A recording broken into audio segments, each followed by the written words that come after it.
Aka, o'zi dasturchi qanaqa pul topadi?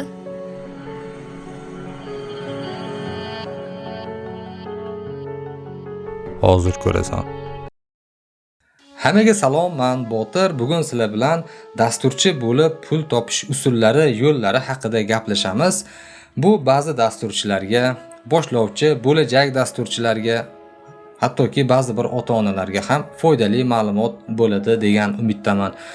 O'zi umuman dasturchi bo'lishdan oldin ko'pchilik bu soha serdaromad soha deb pul topish yo'llari haqida o'ylaydi.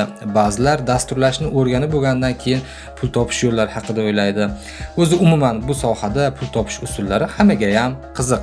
Shuning uchun o'zim bilgan, ko'rgan usulni 5 tasini aytib o'taman.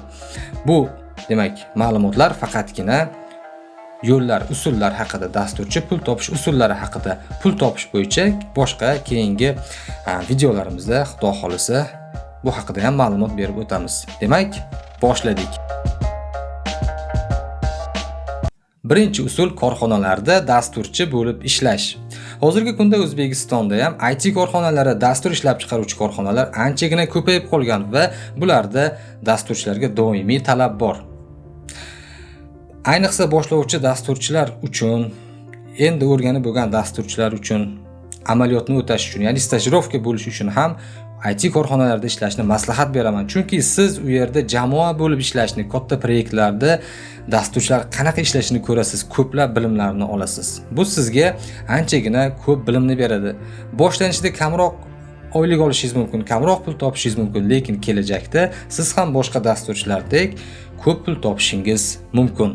Ikkinchi usul bu frilanserlik usuli. Frilanserlik usuli haqida, frilanser o'zi haqida ko'pchilik ma'lumotga ega. Ko'pchilik o'ylaydi, bu biror bir chet saytidan foydalanib, turli xil buyurtmalarni olib, shu buyurtmalarni egalariga qilib berib pul topishni o'ylashadi. Lekin O'zbekistonning ichki bozoriga qarashmaydi.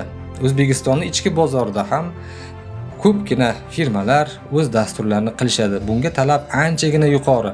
Ya'ni siz boshlovchi bo'lsangiz, birdan chet saytiga borishni maslahat bermayman, chunki siz o'ylaganchalik oson va serdaromad emas. Birinchi O'zbekiston bozorini o'zini o'ylab ko'ring. Bu yerda ham ko'plab, demak, buyurtmalarni olishingiz mumkin. Misol uchun, biror bir tanishingizni biror bir ishini avtomatlashtiruvchi oddiygina Telegram bot qilib berishingiz mumkin. Bu ham frilanserlikka kiradi. Siz, demak, bu orqali daromad olishingiz mumkin. Uchinchi usul bu o'z loyihangizni boshlash, ya'ni startup qilish. Siz aholi uchun yoki biror bir soha vakillari uchun, biror korxonalar uchun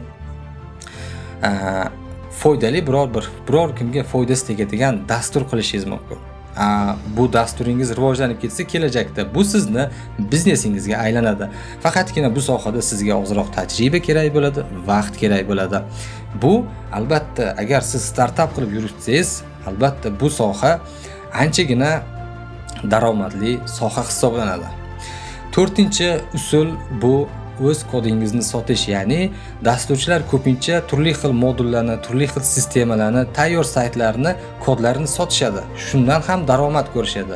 Misol uchun, front-end dasturchilari Salesforce saytiga kirib ko'rsangiz ham bo'ladi. Bu yerda dasturchilar o'zlari tayyor sayt dizaynlarini yozilgan kodini, misol uchun html da yozilgan kodlarni sotishadi. Yoki tayyor kodlar, dasturlash tillarida yozilgan kodlar Code Canyon'da sotiladi. Umuman olganda o'yin dasturchilari uchun ham, misol uchun Unity dasturida o'zini magazini bor, dasturchilar magazini. Bu yerda dasturchilar turli xil dasturlarni kichik qismini qo'yib sotishlari mumkin. Arzimagan $5, $6 deyiladi, lekin shu $5-6 1000 kishi, 100 ming kishi sotib olishi mumkin, kerakli bo'lsa. Bu usul ham yomon usullardan emas. Va 5-chi usulimiz bu o'rgangan bilimingizni boshqalarga sotish. Ya'ni misol uchun hozirgi kunda o'quv markazlarida, demak, dars berib bolalarga o'z bilimingizni sotishingiz mumkin yoki onlayn kurslar orqali, demak, dasturchilarga, bo'lajak dasturchilarga bilim berib, bu orqali ham, demak, daromad olishingiz mumkin. Bu 5 usul hozirgi kunda realniy dasturchilar daromad pul topadigan yo'llar hisoblanadi. Bundan tashqari yana boshqa usullar ham bor. Bular haqida kelajakda yana to'xtalib o'tamiz, Xudo xohlasa. Ma'lumot sifatida yana bir narsani aytib o'tmoqchiman. Dasturchini motivatsiya beradigan narsasi har doim ham pul emas. Ya'ni dasturchilik bu ijodkorlik kasbi. Dasturchilar o'zlari qilgan mehnat mahsulini boshqalar ishlatayotganini ko'rsa, boshqalarga foydasi tegayotganini ko'rsa, bu ular uchun katta motivatsiya hisoblanadi. Shuning uchun doim o'rganishdan to'xtamaymiz. Shuning uchun doim o'rganishda, izlanishda bo'lamiz. Shuning uchun biz yurishda davom etamiz. Is temporarily unavailable.